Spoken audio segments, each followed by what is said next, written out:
देख रहे हैं नेटवर्क 33 राजकुमार के साथ। तो चलिए बढ़ते हैं आज की कहानी की ओर। दोस्तों, ट्रेन का वो सफ़र जो हम दोनों को मौत के करीब तक ले गया था, उस दिन हम दोनों के साथ बहुत ही बुरी घटना हो गई थी। क्योंकि अगर हम उस लड़की को बचाने के पीछे नहीं जाते तो शायद मेरा दोस्त आज जिंदा होता। दोस्तों, हुआ कुछ यूं था। जब मैं और मोहन दिल्ली जैसे बड़े शहर में रहा करते थे। मोहन मेरा बचपन का दोस्त था, लेकिन मोहन बहुत ही गुस्से टाइप का इंसान था। उसे गुस्सा बहुत ही जल्दी आ जाता था, जिसके चलते उसकी लड़ाई स्कूल में बहुत होती थी। मैं उसे हर वक्त समझाता रहता था कि गुस्से में थोड़ा कंट्रोल ला, लेकिन वो कभी मेरी तो क्या किसी की भी बात नहीं मानता था। जिसके चलते मैंने भी उसे समझाना छोड़ दिया था, क्योंकि मैं ये समझ गया था कि उसे समझाना जैसे कि पत्थर में अपना सर मारना है। लेकिन एक दिन मैंने उससे बोला कि भाई चल यार कहीं घूम कर आते हैं, क्योंकि स्कूल की छुट्टियां भी पड़ गई हैं। और फिर उसी के चलते मैंने जब उससे ये बोला तो उसके बाद उसने भी मेरी बातों पर हामी भर दी। मैंने उससे बोला कि हम मसूरी चलते हैं, वहाँ से घूम कर आएंगे। जिसके बाद हम दोनों ने अपनी पैकिंग स्टार्ट कर दी और उसके बाद हम दोनों ने ट्रेन की टिकट बुक करवा ली। और उसके बाद जब हमारे जाने का वक्त हुआ तो उसके बाद हम दोनों निकल गए। जब हम स्टेशन पहुंचे तो वहां पहुंचने के बाद हम अपनी ट्रेन के आने का इंतज़ार करने लगे। ट्रेन के आने में अभी वक्त था, जिसके चलते मैं और मोहन सिगरेट पीने लग गए। खैर, जब समय बीता तो उसके बाद ट्रेन भी आ गई। ट्रेन के आते ही हम दोनों अपनी बोगी में जाकर चढ़ गए और बोगी में चढ़ने के बाद ट्रेन भी कुछ समय बाद खुल गई। अब हम दोनों ट्रेन का सफ़र का मज़ा लेने लगे। हम दोनों आपस में बातें करते हुए जा रहे थे और अब तक ट्रेन ने काफ़ी दूरी तय कर ली थी, जिसके चलते हम दोनों ने सोचा कि अब आराम किया जाए, क्योंकि मसूरी पहुंचने में अभी काफ़ी समय लगेगा। लेकिन जैसे हमने आराम करने की सोची कि तभी ट्रेन की रफ्तार कम हो गई और साथ ही कुछ देर के बाद ट्रेन एक सुनसान जगह पर रुक गई। उस वक्त ठंड का महीना चल रहा था और ठंड इस कदर हो रखी थी कि कोई भी सवारी ट्रेन से नीचे नहीं उतरने वाली थी। लेकिन हम दोनों को चुल मची थी नीचे जाने की कि ट्रेन क्यों रुकी है। और यही सोचकर जब हम ट्रेन से नीचे उतरे तो उसके बाद हमने देखा कि ट्रेन से किसी जानवर की टक्कर हो गई है। उस वक्त हम दोनों ही ट्रेन के बाहर थे और कुछ लोग जो थे वो हमसे काफ़ी दूरी में थे। हम दोनों बाहर का नज़ारा देख रहे थे और साथ ही अपनी दवा यानी सिगरेट पी रहे थे। और जब हम वहाँ पर देख रहे थे तो उसके बाद हमने पाया कि वो रास्ता पूरा जंगलों से घिरा हुआ है।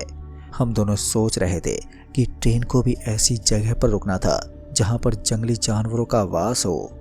अभी हम दोनों इसी सोच में थे कि तभी मोहन की नज़र सामने की ओर गई और उसके बाद वो अचानक ही उसी तरफ चलने लगा। उसको वहाँ से जाता देख मैंने उससे बोला कि भाई कहाँ जा रहा है तू, सुन तो सही। लेकिन वो मेरी बात नहीं सुन रहा था। मैं उसे बार बार बोले जा रहा था, लेकिन पता नहीं उसने क्या देख लिया कि वो उस जंगल की ओर ही भागने लगा था। उसको भागता हुआ देख अब मुझे भी उसके पीछे जाना पड़ा, क्योंकि मेरे पास भी कोई चारा नहीं बचा था। अब जब वो मेरी आवाज़ नहीं सुन रहा था तो मुझे उसके पास तो जाना ही था। पीछे पीछे मैं अभी जा ही रहा था कि तभी उसने बोला कि अरे भाई छोड़ो उस लड़की को। उसकी ये बात सुनते मैं ये सोच में पड़ गया कि आखिर ये किस लड़की की बात कर रहा है। मैं उससे बोले जा रहा था, अरे भाई मोहन क्या हुआ, कौन सी लड़की की बात कर रहा है तू। लेकिन पता नहीं इस साले को क्या हो गया था कि वो मेरी बात का कोई जवाब ही नहीं दे रहा था, जिसके चलते मैंने अपने भागने की स्पीड और भी ज़्यादा तेज कर दी। और जब कुछ देर के बाद मैं उसके करीब पहुंचा तो उसके बाद मैंने उसे रोकते हुए कहा, अबे पागल है क्या हो गया तुझे, कौन सी धुन में तू खोया हुआ है। और फिर जब मैंने उसे रोका तो उसके बाद उसने कहा कि प्रेम देख यार, वो लड़के उस लड़की को ज़बरदस्ती ले जा रहे हैं। उसकी बोलती जब मैंने वहाँ देखा तो मुझे वहाँ पर कोई भी लड़की नहीं दिखी। मैंने उससे बोला कि अबे तू पागल हो गया है, वहाँ पर तो कोई भी नहीं है। जब मैंने उससे ये बोला तो उसके बाद उसने कहा, भाई वो आगे चले गए, छोड़ मुझे, जाने दे यहाँ से, मुझे उस लड़की को बचाना है, वो लड़की बेबस होकर मुझसे मदद मांग रही है। और ये बोलकर मोहन आगे की ओर चल दिया। मुझे समझ में नहीं आ रहा था कि मोहन को आखिर हुआ क्या है। और यही सोचकर मैं उसके पीछे पीछे दोबारा से जाने लगा। जब कुछ देर के बाद मोहन एक जगह पर रुका तो उसके बाद मैंने उससे बोला कि क्या हुआ भाई, क्यों रुक गया, वो लड़की मिल गई। जब मैंने उससे ये बोला तो उसने मेरी बात का जवाब देते हुए कहा कि भाई वो इसी गांव के अंदर चले गए हैं। जब मैंने वहां पर देखा तो मैंने वहां पर एक सुनसान पड़ा हुआ गांव देखा।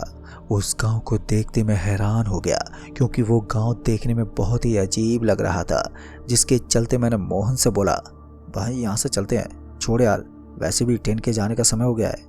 मैं मोहन से ये बोल ही रहा था कि तभी उस गांव से उस लड़की की चीखने की आवाज़ सुनाई दी और वो बोले जा रही थी कि बचाओ।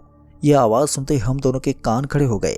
अब मैं समझ गया था कि मोहन सही कह रहा था, लेकिन इसके बावजूद मैं मोहन को मना कर रहा था इस गांव के अंदर जाने से, क्योंकि हम नहीं जानते थे कि आखिर ये गांव है कैसा और यहाँ के लोग कैसे होंगे।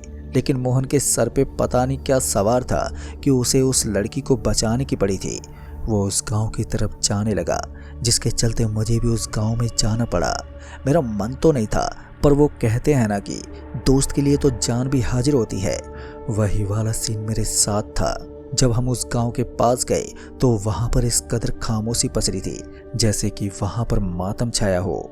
हम दोनों उस गांव के अंदर बढ़ते जा रहे थे, लेकिन ना ही हमें वो लड़की दिखाई दे रही थी और ना ही उस लड़की का कोई अता पता था। जिसके चलते मैं मोहन को अभी भी यही बोल रहा था कि हमारा यहाँ से निकलना ही सही होगा। जब मैं उससे ये कह रहा था तो उसके बाद उसने बोला कि मैं उस लड़की को बचा लूँगा।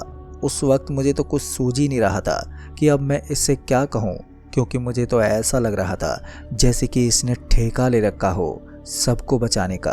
खैर मैं उसके साथ जब उस गांव के और भी अंदर गया तो उसके बाद मैंने देखा कि उस गांव में हमें एक घर दिखाई दे रहा था जिसमें से थोड़ी रोशनी आ रही थी।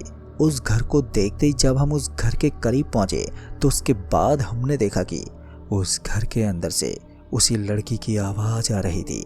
जिसके चलते मोहन सीधा उस घर के अंदर चला गया। उस घर के अंदर जाने के बाद जब मोहन ने वहां पर देखा तो उसे वहां पर कोई भी नहीं दिखा। अब ये सब देखकर मोहन और मैं बहुत ही अचंभों में आ गए कि आखिर ऐसा कैसे हो सकता है, जबकि इसी घर से उसी लड़की की आवाज़ आ रही थी। अब मुझे कुछ ना कुछ यहाँ पर गड़बड़ लगने लगी थी, जिसके चलते मैंने मोहन से बोला, भाई लगता है कोई हमारे साथ मजाक कर रहा है और ये मजाक हमें भारी भी पड़ सकता है।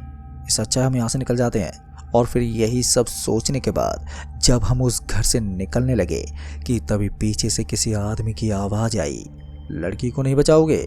उस आवाज़ को सुनते ही जब हमने पीछे मुड़कर देखा तो हमारे पैरों तले ज़मीन खिसक गई, क्योंकि हमने देखा कि हमारे सामने दो आदमी खड़े थे, लेकिन उन दोनों का चेहरा बहुत ही ज़्यादा अजीब था, या यूँ कहें कि वो बहुत ही ज़्यादा डरावना था।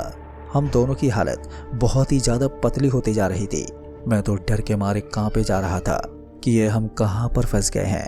अभी हम दोनों उन आदमियों को देख रहे थे कि तभी वो आदमी एकदम से हमारे पास आ गए और उसके बाद वो दोनों आदमी हमें सूंघने लगे। अब ये सब देखकर मेरी डर की सीमा और भी ज़्यादा बढ़ने लगी थी और साथ ही उन दोनों को इतना करीब देखकर मेरी दिल की धड़कनें भी तेज हो गईं। मैं अंदर अंदर मोहन को कोसे जा रहा था कि इसकी वजह से मैं यहाँ पर फंस गया हूँ। अभी मैं मन ही मन यही सोच रहा था कि तभी उन दोनों ने हमारे पैरों को जकड़ लिया और उसके बाद वो हमें घसीटते हुए लेकर जाने लगे। हम दोनों अभी अपने आप को छुड़वाने की पूरी कोशिश कर रहे थे, लेकिन हम चाहकर भी अपने पैर नहीं छुड़वा पा रहे थे। हम इतना तो समझ चुके थे कि ये कोई इंसान नहीं बल्कि कुछ और ही है। हम दोनों अभी उन दोनों से बोले जा रहे थे कि हमारे पैरों को छोड़ो, लेकिन वो बस एक ही बात कह रहे थे कि हम तुम्हें नहीं छोड़ेंगे। जिसके चलते मैंने तो अब उम्मीद ही छोड़ दी थी कि अब हमारी जान बच सकती है, क्योंकि मैं समझ चुका था कि मोहन की वजह से आज मैं भी उसके साथ ही मरूंगा। मैं उस वक्त मोहन को बहुत कोस रहा था, लेकिन फिर उसके बाद वो दोनों लोग हमें एक ऐसी जगह पर ले आए जहाँ पर सिर्फ सन्नाटा ही था। वहाँ पर हमें कोई भी नहीं दिख रहा था। अभी हम दोनों वहाँ पर इधर उधर अपनी नज़र को दौड़ाए जा रहे थे कि तभी एकदम से हमारे सामने एक लड़की की लाश आ गई। उस लड़की को देखते मोहन ने बोला, अरे ये तो वही लड़की है जिसको वो आदमी पकड़ कर भाग रहे थे। मोहन की बात सुनते मैंने उससे बोला कि अगर ये वही लड़की है तो ये यहाँ पर क्या कर रही है। अभी मैंने मोहन से यही कहा था कि तभी एकदम से वो लड़की उठकर बैठ गई, लेकिन उस लड़की का जो रूप मैंने देखा उसे देखकर तो मेरी सिट्टी बिट्टी गुल हो गई। दरअसल मैंने देखा कि उस लड़की का चेहरा बहुत ही भयानक बन चुका था। ऐसा लग रहा था जैसे कि वो कोई इंसान नहीं बल्कि चुड़ैल हो।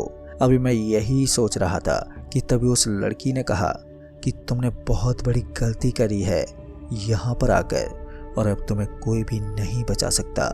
जैसे मैंने और लोगों को मारा है वैसे ही मैं तुम्हें भी मार दूंगी। उसकी बात सुनते ही हम दोनों बुरी तरह से कांप गए और उसके बाद मैंने मोहन से बोला कि भाई अब हम करें तो करें क्या। जब मैंने मोहन से ये बोला तो उसके बाद उसने कहा यार हमें यहाँ से भागने के अलावा कोई और चारा नहीं दिख रहा है। फिर उसके बाद हम दोनों जैसे उठे और वहाँ से भागने के लिए जाने लगे कि तभी उस लड़की ने हमारे पैरों को जकड़ लिया और उसके बाद अपने नुकीले नाखून से उसने हमारे पैरों पर वार किया, जिसके चलते हमारे पैर पर काफ़ी चोटें आ गईं। चोट के चलते अब हम दोनों वहीं पर ढेर हो गए, क्योंकि डर के कारण अब हम उठ भी नहीं पा रहे थे। मैं जैसे तैसे अपने दर्द को बर्दाश्त कर रहा था, लेकिन वहीं मोहन, उससे तो दर्द बर्दाश्त ही नहीं हो रहा था। मोहन दर्द से करा रहा था और मुझसे बोले जा रहा था कि मैं उसे यहाँ से निकाल कर ले जाऊँ। उस वक्त मुझे मोहन की फिक्र हो रही थी, जिस वजह से मुझे उसे संभालना पड़ रहा था। अब सारा कुछ मुझे ही करना था और मुझे ही दोनों को यहाँ से निकालना था। उस वक्त समय भी कुछ ज़्यादा हो चुका था, जिस वजह से मुझे ये डर सता रहा था कि कहीं ट्रेन चली ना गई हो। मुझे उस वक्त ये तो पता था कि ट्रेन का वहाँ पर 2 घंटे तो रुकना तय था।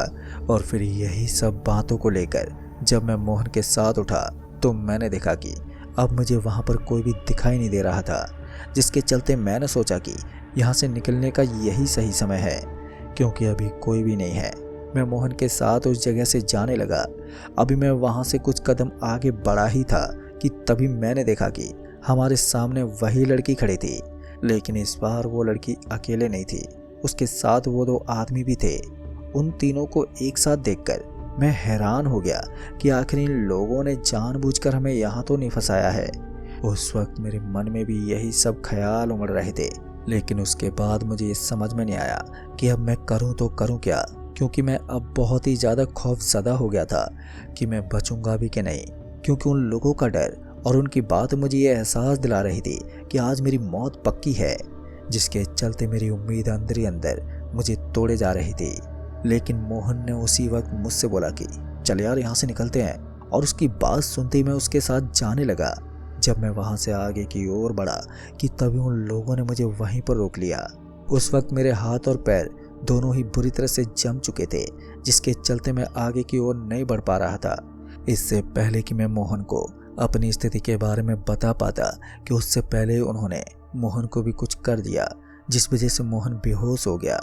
मोहन को बेहोश होता देख अब मेरी हालत और भी ज़्यादा ख़राब हो गई, क्योंकि मुझे अब अकेले होने का डर जो सता रहा था। उस वक्त मैं बहुत कोशिश कर रहा था अपने आप को हिलाने डुलाने की, लेकिन मेरी लाख कोशिश के बाद भी मैं अपने शरीर को नहीं हिला पा रहा था। लेकिन फिर कुछ देर के बाद मैं एकदम से नॉर्मल हो गया, और उसके बाद जब मैं मोहन के पास गया तो मैंने उसे उठाने की कोशिश की, और जब वो कुछ देर के बाद उठा तो मैंने उससे कहा मोहन कुछ तो करना पड़ेगा हमें, नहीं तो हो सकता है आज हमारी कहानी यहीं पर ख़त्म हो जाएगी। उस वक्त मैं मोहन को यही दिलासा दे रहा था, क्योंकि मुझे उस वक्त जो सही लग रहा था मैं वो चीज़ें करे जा रहा था। अब मुझे वहाँ पर खामोशी पसरी दिखाई दे रही थी, लेकिन वहाँ पर रोने और चीखने की आवाज़ें आ रही थी, जिस वजह से मैं अंदर ही अंदर डर और भी ज़्यादा बढ़ जा रहा था। मैं इससे पहले कुछ कर पाता कि तभी मोहन ने बोला चल भाई भाग यहाँ से, और उसी के चलते मैं भागने लगा। लेकिन हमारा भागना इस बार सही साबित होने वाला था, क्योंकि जब हम उस गांव के अंदर पहुंचे तो उसके बाद हमें बस ये गांव ही पार करना था, क्योंकि गांव के नज़दीक ही ट्रेन खड़ी हुई थी, जिसके चलते हम दोनों अपने कदमों को और भी तेज़ी से आगे बढ़ा रहे थे। जब हम उस गांव के आखिरी छोर पर पहुंचे तो उसके बाद हमें वहां पर वही लड़की दिखी, और उस लड़की को देखते ही हम दोनों की सांसें उखड़ने लगी, क्योंकि हम बस उस गांव से निकलने वाले थे कि तभी उस लड़की ने मोहन को धक्का दे दिया, जिसके चलते मोहन पीछे जा गिरा। मैं मोहन को उठाने के लिए जाता कि तभी उस लड़की ने मुझे भी धक्का दे दिया, जिसके चलते मैं भी दूर जाके गिरा। और उसके बाद जब मैं उठा तो मैंने मोहन की तरफ देखा तो मैंने देखा कि मोहन को वो लड़की लेकर जा रही थी। ये सब देखकर मेरी आंखें खुली की खुली रह गईं। मुझे समझ में नहीं आ रहा था कि अब मैं करूँ तो करूँ क्या। अभी मैं यही सोच रहा था कि तभी मेरे कानों में ट्रेन का हॉर्न सुनाई दिया। ट्रेन का हॉर्न सुनते ही पता नहीं उस वक्त मुझे क्या सूझा कि मैं मोहन के पास जाने के बजाय ट्रेन के पास जाने लगा। और जब कुछ देर के बाद मैं ट्रेन के नज़दीक पहुंचा तो उसके बाद मुझे ख्याल आया कि मोहन तो वहीं पर रह गया है। उस वक्त मेरी हिम्मत नहीं हो रही थी कि मैं वापस से उस गांव के अंदर जाऊं, जिस वजह से मैं ट्रेन के अंदर चढ़ गया। और उसके बाद जब मैं मसूरी पहुंचा तो मैंने अपनी जान पहचान के एक दोस्त से कांटेक्ट किया, और उनके साथ जब मैं वहां पर पहुंचा तो मैंने पाया कि उस गांव में तो लोग रहते थे, जबकि रात में ये गांव खाली नजर आ रहा था। वहां के लोगों ने मुझे बताया कि यहाँ पर आज भी एक काला साया भटकता है। जब 2 लड़कों ने उस लड़की का सामान चोरी कर लिया था, और जब उस लड़की ने अपने सामान मांगा तो उन लड़कों ने उस लड़की को इसी गांव में बेदर्दी से मार दिया। दोस्तों, उन लोगों की ये बात सुनकर मैं हैरान हो गया, और साथ ही मुझे मोहन का भी कुछ अता पता नहीं चला कि आखिर वो कहाँ गया, और वो आज तक लौटा भी नहीं है। तो दोस्तों, इस कहानी में बस इतना ही। कहानी आपको पसंद आई हो तो वीडियो को लाइक शेयर कमेंट जरूर कर दें। तो मैं आपका दोस्त राजकुमार जल्द ही मिलूंगा ऐसी एक और डरावनी कहानी के साथ। तब तक के लिए बाय एंड टेक केयर।